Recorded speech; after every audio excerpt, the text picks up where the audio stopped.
Hey everyone, welcome to Coffee and Darts. This is episode 25, 26. Well, we're on to episode 26.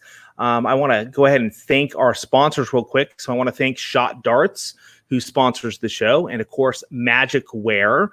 Shot Darts is where you will find all of your wonderful shot barrels and shot accessories. So go to shotdarts.com and Magic Wear. That's where you're going to get your wonderful jerseys for your teams, your leagues, and full custom jerseys over at magicwear.com. So today I am super excited because, as you all know, I am a huge Shot Darts fan. I love their products. I think their products are actually pieces of artwork that we get to play with. And we have none other than the director of Shot Darts, Peter himself. And so we're going to bring Peter on and we get to ask him some questions and talk about Shot Darts and their 50th anniversary. Hey, Peter, welcome to the show. Awesome. Thanks for having me. As you can tell, I'm super excited. I absolutely love the Shot product line. Been a huge fan for a number of years. And as I say in most of my reviews, because I do reviews of the product, is that it's artwork that we get to throw. Just what you guys are doing with CNC machines and other machinery is phenomenal. Let's start off. So Puma's turning 50 this year. Is that? Yep. Turning 50. Is that this month, next month, or is it just a year-long celebration? August is the time that we sort of picked to take over. To be honest, we didn't actually know the exact date. So we sort of picked August, given the original plan was to tie it in with the New Zealand Nationals. But they've been cancelled for this year. So that will sort of, threw a spanner in the works there. So we're just sort of rolling out a new plan, if you like, for our 50th birthday rather than a big event in New Zealand. So it's going to be a lot more virtual than face-to-face. Nice. Well, happy birthday to Shot, and I should say to Puma / Shot. I can talk today. So out of curiosity, so Puma started back in 1970.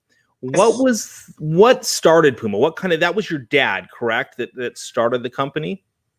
Yeah, Dad started it purely as he noticed a business opportunity. There was a shortage of dartboards and sporting equipment at the time in New Zealand. And my grandfather was the accountant of a guy that was actually making some very simple coil dartboards in his garage. And it was just really a bit of a hobby industry the guy was doing. And actually the guy tragically died. And as a result, my grandfather called Dad and said, hey, you might want to have a look at this machine this guy's come up with. So Dad was working as an accountant in Auckland, so he threw his job in, which was pretty gutsy given, I was 3 months old. Jumped in and said, okay, well, quit the job, brought this machine, let's see if I can make a business out of it, and moved out of Auckland down to Katikati, where we're based now, and set up a little factory in the garage. Nice. I don't know. I love companies that do that. They take the gamble, the jump, and they tend to be the ones that succeed and create some wonderful products. So did your dad start with Dartboards, or was it the barrels? No, I started with boards. I made the called paper boards in those days, which are still readily available now. More of an entry-level product. And then after 2 years, started exporting those to Australia. A few years later, decided that, okay, you needed to update things. So worked out how to make bristle dartboards, and we started making bristle boards. And then just as demand grew, we had a couple of engineering businesses in New Zealand that were making darts for us. And, Dad logically said, well, he's not an engineer, but let's work out how to do this. So went out and brought some lathes. Nice. And so that was Puma. So what was the antithesis? Where did Puma come from? It wasn't based on a shoe, I'm assuming, but no, Dad that was a name Dad came up with and basically said, well, we're just going to put this on our dartboards, and that worked really well. And make a very long story short, we've got prior art in a lot of countries, but not prior art in others. So we had a little discussion, shall we say, over lawyers with Puma AG for a number of years, which meant that we could still sell Puma into some countries where we had, we were first there, but in other countries where they were first, we weren't allowed. My father did a little mistake, and many years ago, he got a letter from those days when things came by mail from Puma AG in Germany, the footwear people, and asking if they could sell their Puma shoes and shirts in New Zealand. He said, yeah, not a problem. That doesn't infringe on me. So a few years later, when he wrote back saying, I want to sell my dartboards into America, they came back with a big fat no. So there's a little bit of a lesson there. Yeah, and I understand. I've read a number of books on the story between the brothers of Adidas and Puma, and it doesn't surprise me that they would tell anybody no. But so Puma was around, and then around 2007, you enter the picture into the company. And is that where the SHOT name, kind of that change started to take place? Yeah, for a long time we were making as an OEM barrel maker for many different people around the world. So we had our Puma lines that we were supplying into New Zealand, Australia, South Africa, Canada, Asia Pacific regions. And on top of that, we were then making barrels for people. So, in those days, people like DMI, we made barrels for them, barrels for Arachnid, a lot of European companies. So we basically were a barrel maker. And when the China thing started coming out and about and everything started to get squeezed, we realised there wasn't a place for us left as purely a barrel maker. We had to change, and we needed a global brand. We needed our own presence. So my sister and I sat down and thought, well, what are we going to do? We've got to make a decision here. So we worked through, and the SHOT brand was born. So we've been on a journey for probably just over 10 years with SHOT now, just slowly building that up. We still sell Puma into some markets, but the real focus now is on the SHOT side, and that's the side of the business which gets the fastest growth and the most love, to be honest. So that's the area where it gets all of our drive and energy to make that work, whereas the Puma brand is still well known in some markets, so we supply it there. But those markets are slowly changing over to SHOT. Nice. And then out of curiosity, you said that you've made barrels for other companies or other distributors. Is that still a side market? Is that a market that you guys are still doing? Are you making barrels for other manufacturers or other distributors? We still do. We don't do a lot of it anymore. There's certain customers that we've done. If you look at the Bulls line from Europe, for example, we've made those barrels for 30 years for them. So, there's a long loyalty and a very strong relationship there. So we still do those. Plus a few other customers around the world that we've been working with for a long time, and so we keep doing it for them. It's an important part of the business, and it's an important part of the relationship, but it's becoming a smaller piece of the business to us than what it used to be. Yeah, I from a personal standpoint, I've seen the SHOT brand in the last 3 years just really with the new packaging that came out, and it looked like you guys got some new machinery in and were able to do incredible cuts.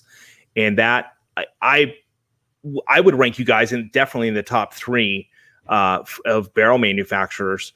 And that growth has happened really, really quick in my eyes. I don't know how accurate that is with the numbers, but when I look at the different manufacturers out there, I've seen some that have slid, in my opinion, and I've seen you guys really come up the notch. And I'm happy that I've been able to kind of be a part of that in doing reviews for you guys and working with Emma and the great team at SHOT. You guys have just incredible, really nice people there.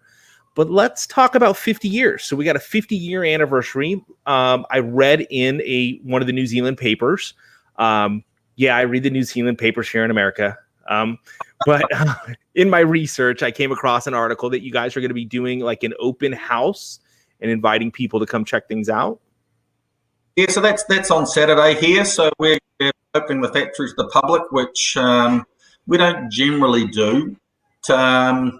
And I know you have the similar rules and regulations in the US about work safe environments, and you've got to be pretty careful about making everything safe. So it's quite a major for us to get everything set up so people can come in and see how things are done.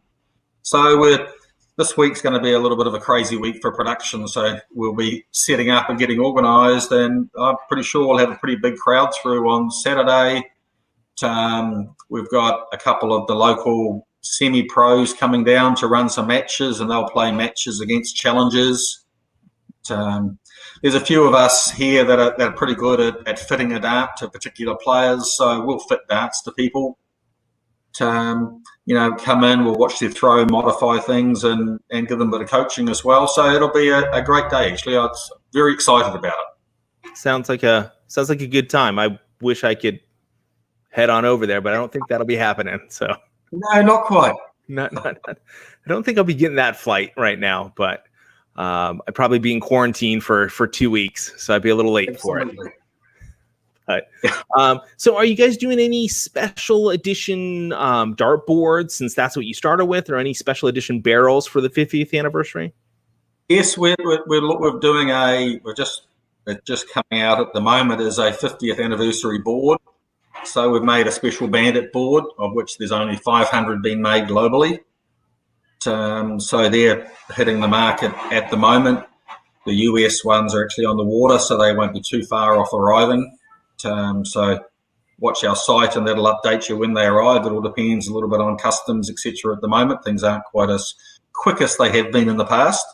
So we've done a new board, which we're really pleased with. It's something that's it still has the banded originals, but we've given it a birth date, some custom screen work, and something that's a little bit different. So that will be good. And we've got 2 new dart lines being created for it. So we've got 2 ranges that will be launched in at this stage, September/October. We're running a little bit behind we were forced to be closed for 6 weeks as part of the New Zealand lockdown. So it threw quite a major spanner in the works as far as everything goes here. So we're running a little bit late, but September or October, we'll have 2 new ranges coming out, which will celebrate our history and go back a little bit to our roots and tie some history together. So we're very excited about it. They'll go well. Nice. Can you give us a little bit more on those barrel lines? Any names or, We're tying it into our 2 most popular lines, which is our tribal weapon and our warrior. So yeah, it'll be something quite unique and something different. And it will, we'll put some stories together, and a little bit about our history will come into the themes and the barrels. As you know, we do a lot of research into every barrel we do. From the history behind it, the name is very particular, the design is particular, the way we do things is particular, the story we tell. So these barrels really do, the goal is to tell our story within the barrel. So we're really excited, but no, I don't have one to show you, but you'll see them soon.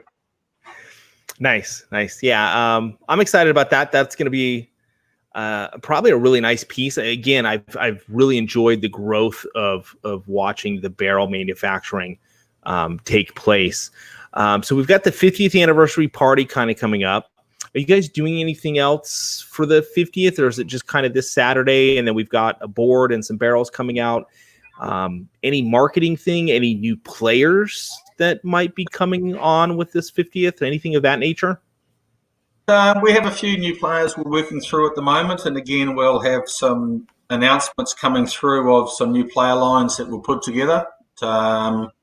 Again, that was something we wanted to do, was to tie it into a bigger name within the game for our 50th year. So we've got a player coming through at the moment, which will be exciting. And again, you just got to watch that space to see what comes through. We've, in terms of a bit limited what we can do, as I said at the start, we'd planned on having a big function here, and we'd invited a lot of international guests, and we're planning on bringing a lot of our long-standing players, the Chris Whites, Rob Hickmans, and these guys out to New Zealand to participate in that. But obviously that can't happen. So we're going to do a road show in New Zealand. So there's a group of us are going to hop in a vehicle and go around to some dart clubs in New Zealand and sort of spend a lot of time with players. So I think at this stage we've got 12 or 13 venues we're doing. So we'll take a road show around. Again, we'll do some coaching, some clinics, some training, and just spend some time with dart players because that's what we love to do. Nice. That sounds exciting. Yeah, I have a question. So this is something that's always been living in the U.S. and seeing sports from a U.S. perspective. Like when you talk about football, American style football, or even soccer, or rugby, or any of these other sports, you see big name players switch to another brand based on monies. We don't see that a lot in darts. We saw a little bit of movement this past year with MVG moving. We saw Chizzy move, and we've seen Target they've gotten rid of, they got rid of Wayne Martle and a couple other players, and they're bringing in some youth to fill some of their barrel spots. Is that something that happens or could happen? I've never seen a whole lot of that where you could go to someone and say, hey, we want to bring you over here. Yeah, it doesn't often happen in darts, and you could probably argue that darts is a little bit behind the times in that area. That there really isn't that sort of drive from, I guess, probably players, managers that will start looking at different options for them, etc. I do think it's changing with the sheer nature of the size of the prize now. The prize money is a lot better than it ever has been, so all of that is changing. And I do think that with the globalization of barrel sales, actually, there is a lot more money in it now for the players than what used to be. So you will start seeing a few move, in my opinion. There will definitely be some people will start to change through commercial opportunities, just like you see it in basketball. It will happen, and more of it will happen. But again, it's also still quite a small industry. There's not a large amount of manufacturers there and not a large amount of global brands. So there's also not the huge opportunity to jump somewhere else because there's a limited number of manufacturers as well. Yeah. But I guess I hadn't thought about it in that regard, but thank you for that answer. And speaking of that, we have the top 10 in the PDC. Is there any desire to potentially go after a top 10 player and bring them into the shot fold? Absolutely. That's a goal of ours is to get top 10 type players. And, that's something we would love to do. And it's just a matter of working through that process. And you got to wait for people to come off contract or be interested in changing. As you said before, with our rapid growth, I think a lot of your, I guess you say, traditional type dart players don't know about us, and they're only sort of learning about us now and probably not realizing how big we've become. So they mightn't look at us by choice because, they're just a small brand based in New Zealand. No, that's not true. We supply 74 countries now, so we're truly global. So if someone were looking to, and this might not be really what sits on your desk, I'm sure you have someone that deals with this situation, but if someone was looking, that they were in that situation where they're becoming a good player, they're making that growth. I know you have the young guns, which I'd love to hear a little bit more about how that came about. But if someone had a 12-year-old or a 14 or 15-year-old, how would they go about, notifying SHOT? Is there a team that they could talk to? Yeah, well, look, generally what most people do is they drop us an email. As you say, as part of our Young Guns, we go out every year and seeking new young guns. We do that via social media. You mean there's a Young Guns page or by our SHOT pages. And we go out there and say we're looking for young players. And based on that, we then select regionally, globally, players that we think can benefit from it. It's it's a two-way street. With our reason for doing Young Guns is to develop young players. So, and we want to help them on their journey. So it's not necessarily about here's a big check and we want to sign your name because we think you're going to be a superstar. No, it's about how do we help you develop your game so you can become that superstar, and that's through getting the right equipment for you, getting the right mentor, getting some people to work with you to help you throw, to help your maths, to help you get the game right, and to understand what tournament plays like. So that through the young guns, we do that. For more older players, they tend to do that. Either they reach out via our website, or they drop us an email, or they whip something onto one of our social media pages, or a lot of it comes referral from players. So they'll talk to, like in the US, with the likes of Joe Chaney, Robbie Phillips, Hickman, and Chris White there. I mean, there is players there that people can see at tournaments and talk to them and say, hey, I'm interested. And often you'll get a lead that'll come from one of our existing players. Yeah, and they've got a good judge of who's going to treat the brand right, which is a big piece Absolutely. of it. Yeah. So that's vital. That's absolutely vital for us, is that, obviously the player's got to be a good dart player, absolutely, to justify us bringing them on board. But it's also about making sure they're the right person fit for us. We have the most amazing culture within the business here and within our players, and it's not something we want to risk. We want to make sure that everyone we bring in fits with that culture and fits with what we're trying to achieve. So, out of curiosity, who do you, and you may not know this list, but who are some of the players that people could maybe go to? I know you named off some of the U.S. players, but who are some of the other players in the shot stable? Tony Asinas from Spain has been a really good ambassador for us. Hell of a nice guy. Incredibly well respected on the European tour, so he's a good one. We have an association with both Max Hopp and Martin Schindler in Germany, so there's a good coverage there. Plus, of course, in New Zealand, the likes of Cody Harris, Hopai, plus we've probably got another 15 players in New Zealand at tournament type level. So we have some quite good coverage in different areas. And you mean up until this year, one of us in terms of our sales team attend a lot of tournaments a year. I probably go myself to 8 or 9 tournaments a year, and that's globally. And I do that to talk to players, and often you come across people, or people will approach you there, and you have a chat. Pete, our sales manager, does the same. So there's a good reach out, and we utilize just lots of other people in the industry. And I've been in full time in the industry for almost 30 years. So you develop a pretty good stable of contacts. So you just sort of reach out through those, and they'll find you a player if you're looking for someone in a particular market, saying, hey, we're looking here. Who can we find? And they track through and they find them for you. Nice. So you got to ask you, being in the darts, and of course the World Match Play is going on right now. Do you have a favorite? Do you have someone you think's going to win other than MVG? Because everybody picks MVG. You mean rightly or wrongly at the moment? MVG is a powerhouse. Absolutely.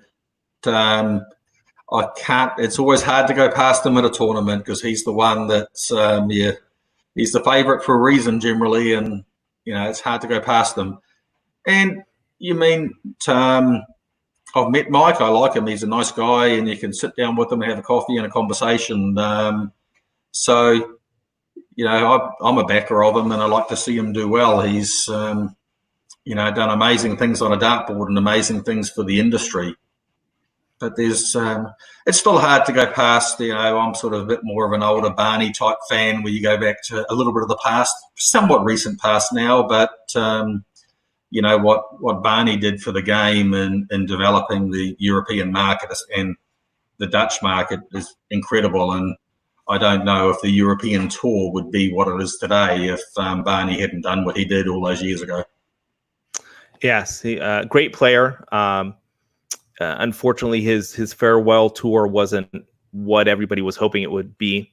But great player in his own right. I have brought this up on the show, and I think this would be a wonderful thing. And I know it was tried at one point, but I think darts is big enough now to do this. We need a Legends tour, like a 5 tournament, across the world Legends tour, where we have Barney come back and play, and we have, the likes of Phil Taylor and others come back and play, just for fun. I mean, there'd be an incentive, but I think that would be an incredible thing to see come back is those players.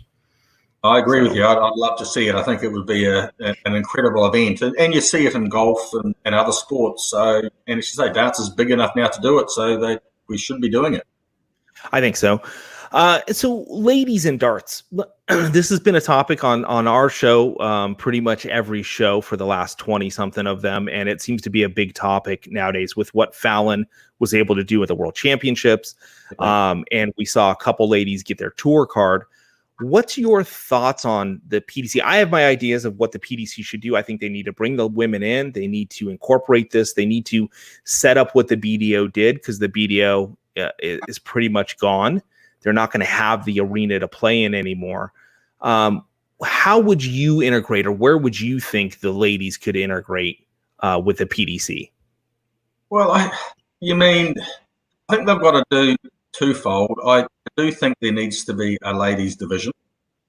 It's great to bring them in with the men, but and I'm not being mean to ladies darts, but the ladies got to get given time to establish themselves to get to the level the men are. The men play tough tournament play every week. I mean, they're battle hardened. To bring someone who hasn't been through that and hasn't had TV cameras on each week is incredibly difficult. And that, it even shows you what a wonderful job Fallon did to achieve what she did, with all of that pressure on her, and she just nailed it. So I think they should, for certain events, run a ladies division. Absolutely, other events, the ladies have the right to apply and play in the open division. Absolutely. But I do think there should be a ladies division set up and established, and, feed in players from around the world, just like they do in the World Championship, where you have qualifiers from different countries and you bring ladies in from other countries, the same as you do men. I think that would be great for the sport. Ladies darts is growing rapidly, and there's more and more lady players. So, but at the moment, as you say, without the BDO, there actually isn't really a big event for the ladies to strive for at the moment, with the exception of trying to win the New Zealand spot or an Australian spot at the World Championship. That's really all they can play for. So I think there should be a division there somewhere, or even a few ladies tournaments spread through the year. I'm wholeheartedly in agreement with you, and I think the PDC really should have taken this time where they were off to create that and bring that in. And maybe they've set something up for next year. I know we're still in the middle of 2020, essentially, and hopefully they're working towards that. I have heard that the comments from the PDC were, hey, they have every right to go to Q School and play the guys, which, yes, but I believe we need to set up somewhere where they can become stronger at understanding what it's like to be at that Aki in that situation.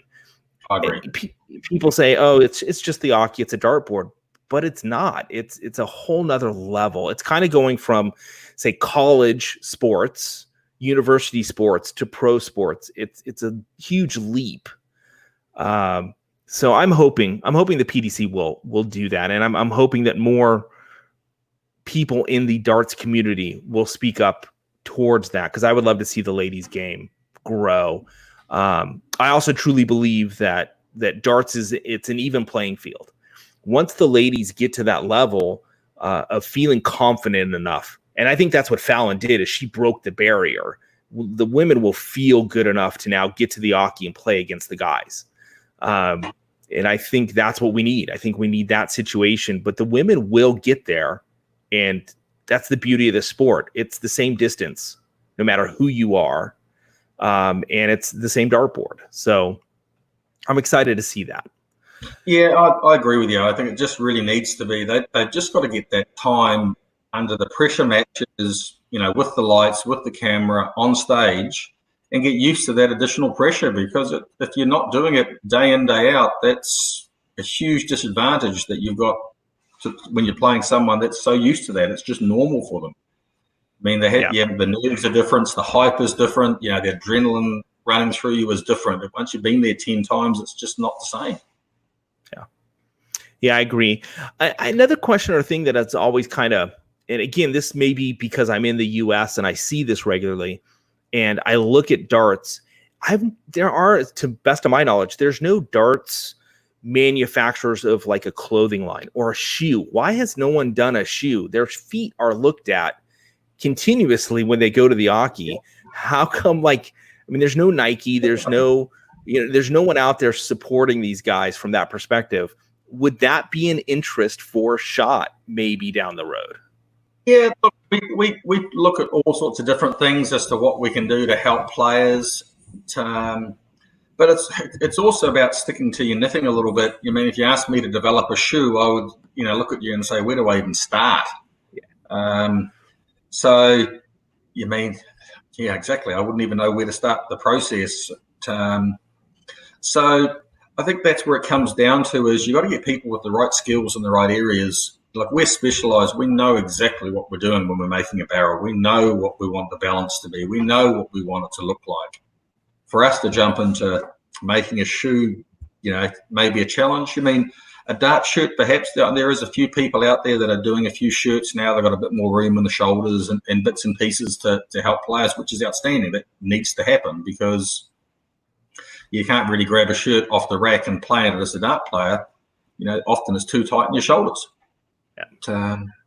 And sleeves are often too long, and there's lots of different things. So I know people have done some of that with shirts, but I don't know. It's it seems to be we get sort of focused mainly on the things directly around the dart. For example, your cases, whether it be new flights, new shafts, and that sort of thing, rather than the apparel side of it, mainly because, we're not the experts in that, and odds on we get it wrong rather than right.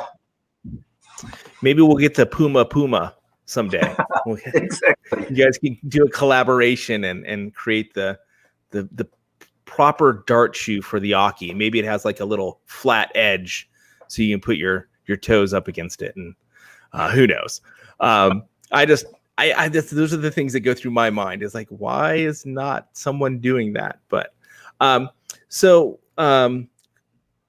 had a question come in my mind that I thought was a great question, and it's kind of gotten away from me.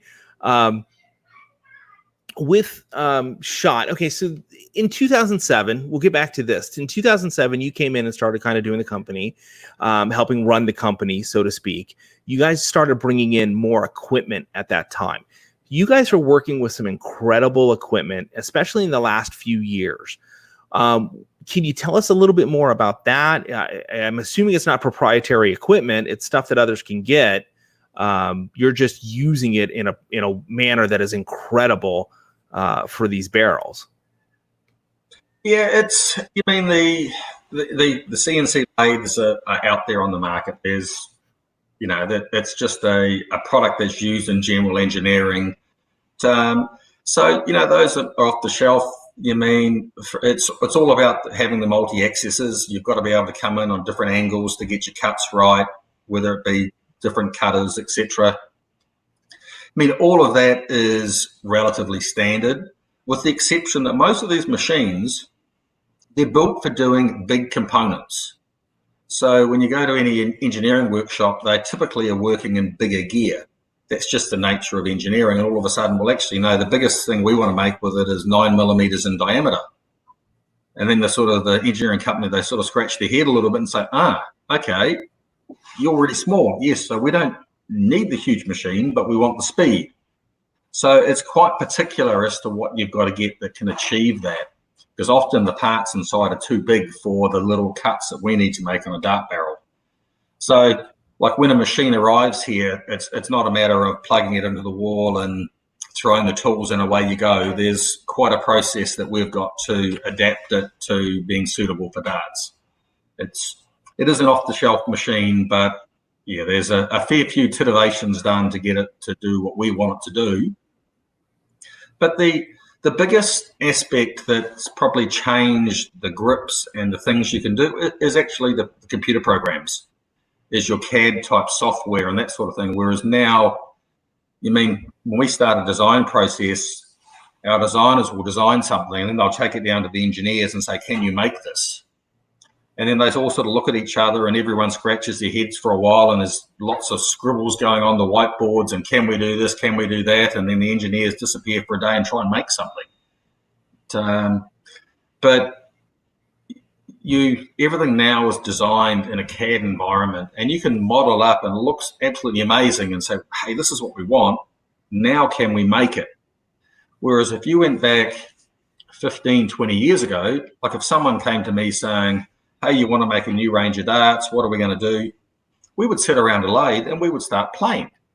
And we would literally make one-off samples and would make 30 or 40 samples and would go through those and say, yes, sample 4 we really like, but we want the nose on sample 4 with the tail of sample 8. So then we'd go away and would physically make another dart.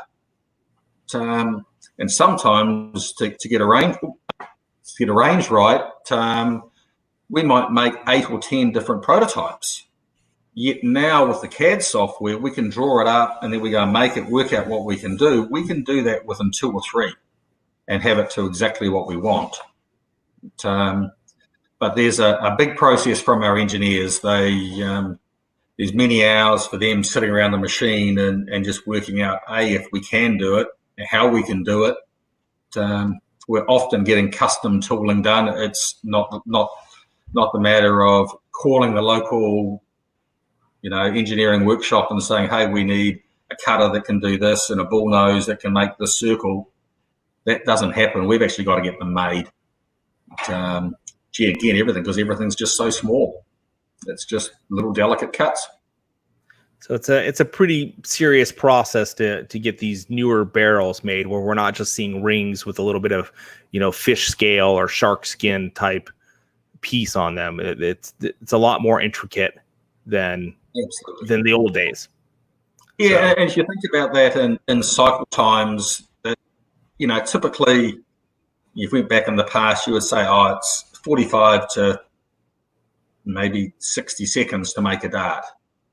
Now you're in minutes and sometimes up to 8, 9, 10 minutes a barrel to make a dart. Wow. And it's just purely the amount of little cuts and the fine cuts that you're putting in it. It's not quick, and I'm sure most people have seen the videos that we put up and some of the machining videos, and you can see it. It's not a quick process anymore, and you just got to be very particular at what you do and what you get right. We also do all of our own colouring in-house, which I think is a huge advantage for us, that we can play more in terms of what colour we want to get to, because we go across to the plating area and we start adjusting. So we want this colour. Okay, well, let's see how we can make it. Let's put a bit more of this gas in, or we mix this up, and we can do that. And when you're doing it in-house, you can do that. It's pretty hard to go to an outside guy and say, we want you to stop production for 2 days while you play to make this colour for us. In their commercial operations, they don't want to do that. They've got other customers, saying, I want this done. They're too busy to stop and do that. Whereas with it being in-house, we can do that. And, we spent all day yesterday making another colour for one of our new ranges. And, we just sit there and just keep adapting until we get the colour we want. Wow, that's I realized there was work into it, but I guess that's what I enjoy when I review one of your barrels, is you can see the love that goes into that barrel, the amount of work, the design elements, and how much you guys just really put into each range that you're offering out to the public. One of the other things that I really love about Shot, as someone who buys a lot of darts, you guys have come up with a way to do a price point, no matter where you are in the world, the price point's the same. And I used to have an online store where I bought multiple barrels from different suppliers. And I found that, there was an issue with buying, I could buy out of country certain stuff for much cheaper than I could buy in country. But the one consistent was the Shot brand. And I will say, as a past store owner, it was relieving to know that I didn't have to try and compete with someone in another country on that. What brought that about, out of curiosity? I think of the fact that, between myself and Pete, the sales manager, we spend a lot of time in market. Like, put it this way, my wife's telling me this is the longest I've been home in 25 years. And, it's just, we travel a lot, and because we talk to people and we listen, and exactly that problem. Say, well, hey, we can't sell it here because it's so much cheaper there. Well, let's get that right. Let's bring it together.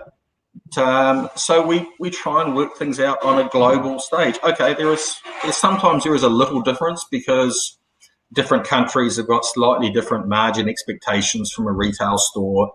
But at the end of the day, it's minor, and we work on keeping that as close as we can right across the world, because we actually want to support our regional accounts to make sure that our Australian customers are competitive with a customer in California or a customer in Toronto. We try and keep them similar.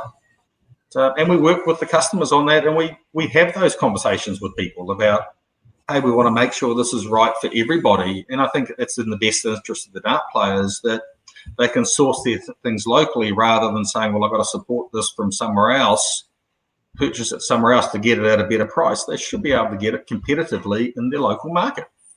Or if they go to a tournament, they should be confident they go to the store at the tournament and they buy a set of our darts, that they're paying a fair price wherever they get them. And we work really hard on that. Yeah. Well, and I know that being in the U.S. and our prices tend to fluctuate extremely high compared to some European stores where people can go and purchase. So that's always been a battle. It's kind of a battle here because I think we should try and keep our money here. It helps benefit our communities and our economy, and not be sending it elsewhere. Not that I'm like, hey, we don't need to help others. It's a world market now. But at the same time, I love that you guys help maintain that balance. But a question that has come in and that others have asked about is, Shot seems to be on that higher end range when it comes to their barrels. Now, the Zen line was more mid-range, and which I happen to play the Zen barrel right now. I play the Cayuto barrel. That's my barrel of choice. So that's, but is there the idea or the time, or are you guys looking at maybe doing some more mid-range barrels that are going to be, say, in that are a nice tungsten, a 90% tungsten, that have some workmanship in them, that's going to be somewhere in, probably speaking US dollars, that $40 to $60 range? Yeah, look, the thing being is, as I said before, it comes down to how much machine time there is in it. You mean, if we've got 7 or 8 minutes a barrel in machine time, obviously the dart's going to be expensive. It's just, that's the reality. So it comes down to design. So we look at that. When we look at a range we're working on, we look at right from the start where we want to put that range. What from that is, what amount of design goes into it, what the price point we're trying to achieve. We don't always get that, because sometimes our engineers get a bit excited and think, I can make this nicer. And you go, okay, well, that's added some cost. But wow, look at the dart. So we work that through, but we try and make sure that we're covering all the price points. And that's exactly why Zen came about, that when spending time at tournaments, players would say to me, hey, I really love your stuff, but I just can't afford where your stuff is. And we'll say, well, okay. And explain the value in our products with the plating and everything else on it. They understood where it had to be, but they didn't have that money. Yeah. So we actually set out and we developed Zen for exactly that reason. And it's been very successful for us. And there's people like yourself, there's lots of people playing with Zen. They're a great dart for a really good price. So yes, we are working into multiple price points. We try and work that out with each release, that we have multiple price points covered to cover all of the dart players out there, because there's a lot of people that also in the fancier darts generally have a lot more grip. There's a lot of people that don't like such a big grip. So we've got to tone it back for those players as well. So you've got to have from those people that need a big, heavy grip because that's the nature of their fingers, to someone that works in an office all day that's got softer fingers. They don't need such a big grip. So we've got to balance all of those things, and price point's one of those that we balance in as part of the design process. Yeah, and I'll say the reason I play the Kyudo, which is part of the Zen lineup, is the lack of grip. And I actually play the soft tip with a conversion for my steel tip, and then for soft tip, so I can do both, and I have the same feel. I understand that you guys are now starting to design barrels, because traditionally it's you design a barrel, and whatever that barrel is the same shape and design for steel tip and soft tip. But as I understand it, you guys are starting to look at taking a line like you did with the Zen and changing the steel tip to the soft tip based on, typically soft tip players don't want a lot of grip, where a steel tip player wants a little bit more grip. And it has to do with how hard you're throwing, the size of the board, what you're throwing a soft tip versus a steel tip. You don't have to worry about sticking certain, like the, and if you guys don't know this, in a soft tip, if you hit the dartboard and it still bounces out, it counts on that segment. As long as enough pressure has been put to hit it, it still counts as that score. In steel tip, if it falls out, too bad. Yep. So I understand you guys are doing that. Is that it's a conscionable situation? Is it something you guys sat around and discussed? Like, we want to create something for the soft tip player. Yeah, we're just conscious that if we can keep it in the same theme, we want to do so, because obviously that ties into our packaging and it ties into our whole barrel story. But we do understand that your typical soft tipper prefers less grip, especially in the front of the dart. So if we can't lighten up the grip as part of our existing design, like if the steel tip's got a big heap of grip in the front, there are ways you can machine that grip that it's got less grip or more grip. It's just the way you cut the grooves and the way you finish the dart, you can adjust the grip level. So if we can't get it down light enough doing that way, then we have to redesign the nose. And that's what we've started doing. We actually will redesign the dart. And you get two different people. You get some people who say, hey, I would much rather prefer that you kept the soft and the steel the same. And you get other people who go, hey, well, that's really cool. You thought about us as soft tippers. And we do that with each range. If we can keep it in the same theme and story, we try to do so as much as possible. But if the design of the dart, has got a big, heavy grip, if you look at our Viking range, for example, all of that has got a big, heavy grip on the nose. It's a bit limited as to how you can soften that enough for soft tip and still keep the design story. So there's some good negotiations that go on around our design table, I can assure you, when we're talking about steel versus soft tip. So are you, as a company, working towards the soft tip? I know there are soft tip companies out there that really design for soft tip, and then they'll throw out a few steel tips just to get that market space, capitalize on that. But is SHOT looking at that Asian market and the soft tip market as a direction that they're looking to go into? Well, we look very much at soft tip. Soft tip's a big market for us. And it's rightly wrong, especially in the US. There is still a huge amount of soft tip players in the US. There's a lot of steel tip players too. There's a lot of soft tip. And in parts of Europe, markets like Germany, there is a lot of soft tip played. That's before you think about Asia, which is, dominated by soft tip. So no, we're very cautious of, and when we back design, as to where our markets are and what we're doing. Predominantly at the moment, we're focusing more on US and Europe in our designs, because Asia have really quite a different feel. And we've sort of found a really good niche amongst both our soft and steel tip that really are appealing to the North American players and European players. And it is a different design than what the Asian players like. Different barrel lengths, for example. So you've got to really pick where you're going. And at the moment, that's our key direction. not saying that we don't make barrels for Asia. We do, and we do sell a lot of darts in Asia, absolutely.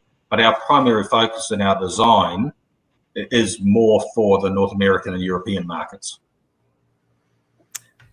So it's a potential market down the road, something for as you guys grow, to get into that. Our time's starting to wind down, and I wanted to bring this up because, again, in the article that I read, because I get the New Zealand papers these days, your son has been helping out on summer breaks and so forth. So this is going to continue as a family business down the road. How's he doing creating barrels? He's in his final year of a mechanical engineering degree. So he finishes at the end of this year. Whether he'll come to us, I don't know. That's his call, not mine. But it's very exciting for me. 6 weeks ago, I've employed my niece. So don't know if you know, the company is owned by myself and my sister Julie. So Julie's daughter Gemma has joined us as a brand manager for SHOT. So she's got a marketing background. So she's just finding her feet at the moment. So yeah, we're definitely working to be that multi-generational business, and that's what I want. I want to make a legacy, not just for my family, but for dart players as well, and make a legacy of providing great products for the dart players. So we've got the third generation in the business now, so it's outstanding. I'm very excited. Nice.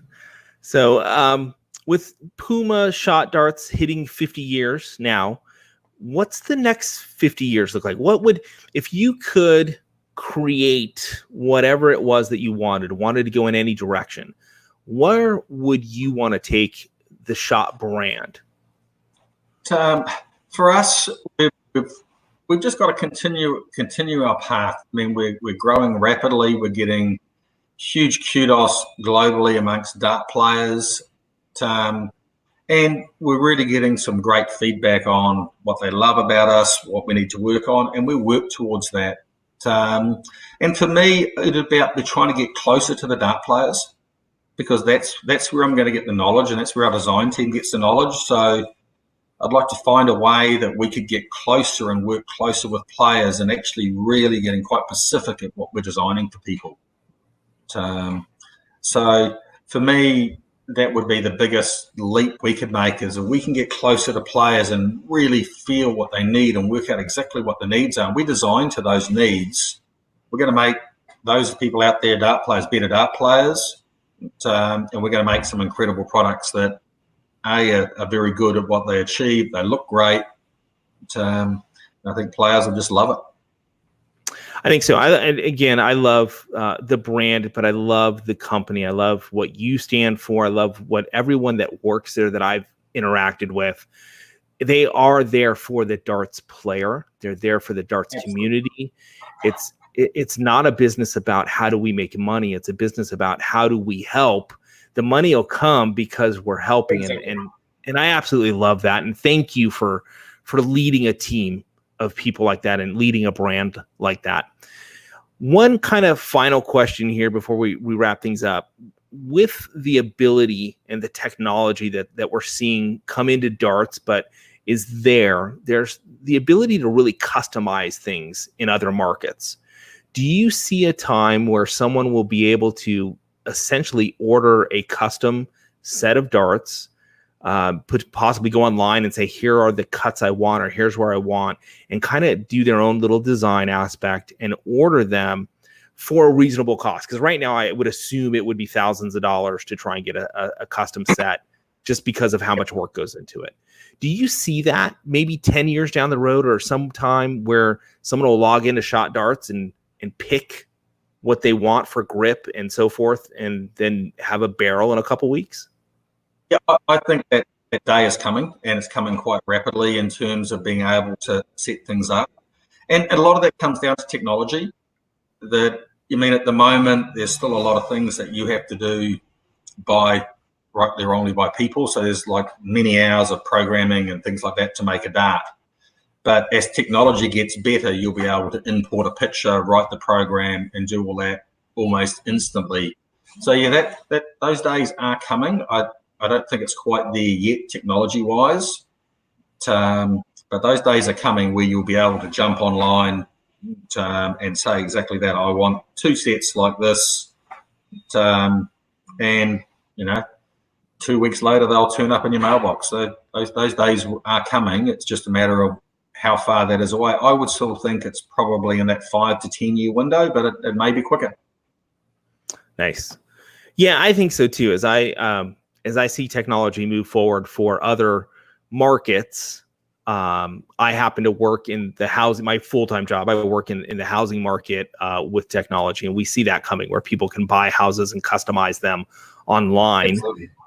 So why not? I mean, you can do shoes and other items.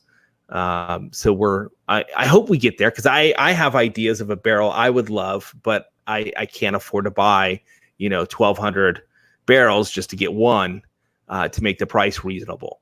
But I'm sure there's a day that'll show up. There is a question that came in, and I'm sure this is more a question for Emma, but I'll throw it out to you. So there are some YouTubers. YouTube, of course, has grown drastically, and with COVID-19, we've seen this really high growth of people coming in, and there's been a lot of new dart reviewers coming into the market. So questions that I get, because I have an opportunity to work with you guys and review barrels, is how do they get that opportunity to do that? So that's a question that I get quite often. I have some answers for it, but out of curiosity, is that something that should be directed more towards Emma? Do you have any thoughts on that? Look, see, I mean, we get people asking to be reviewers on a regular basis. And we work through that. There's a process. There's a lot of people that have made themselves a job out of it, especially on the likes of Amazon as professional online reviewers. And, they have an absolute place in the world. But for me anyway, personally, I'd much rather have someone that had a real passion for darts doing my reviews and putting it up there, who understands the product and really gets it, and is doing it for the right reasons. So for us, we're pretty careful at how we pick those. It's just how we pick dart players as well. We're really careful in doing our research before we go to that step, because you want people that are going to do a good job, and people like yourself who are professional in what they do, because it does look bad on the product if it's reviewed poorly. And it's not just the fact that the person mightn't like the product, or the fact that the review itself might just be not done right, or the people don't have the product knowledge to understand that what they're doing a review on something as a dart, it's not a tire.